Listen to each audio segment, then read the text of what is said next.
সদ্য সমাপ্ত জিম্বাবুয়ের সিরিজে ব্যাটে বলে পারফর্ম করেছেন মেহেদী হাসান মিরাজ। অলরাউন্ডার পারফরমেন্সে সিরিজ সেরার পুরস্কারও জিতেছেন এই অলরাউন্ডার।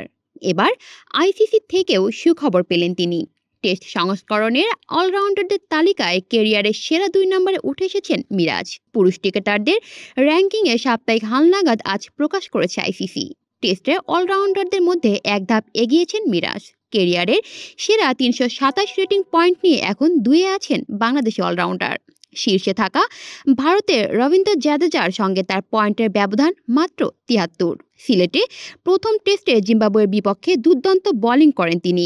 জিম্বাবুয়ের প্রথম ইনিংসে 5 উইকেট নেন তিনি। এরপর দ্বিতীয় ইনিংসেও 5টি উইকেট নিয়েছেন তিনি। 2 ইনিংসে ফাইফারের ম্যাচে 10টি উইকেটের শিকারে কীর্তি করেন। পারফরমেন্সের প্রভাব পড়েছে অন্যান্য র্যাঙ্কিংয়েও। ব্যাটারদের তালিকায় মিরাজ এগিয়েছে 8 ধাপ, বর্তমানে আছেন 55তম অবস্থানে। অন্যদিকে বোলারদের র্যাঙ্কিংয়েও এগিয়েছে 2 ধাপ, অবস্থান এখন 24তম। কলি শিকদার, বাংলা নিউজ নেটওয়ার্ক।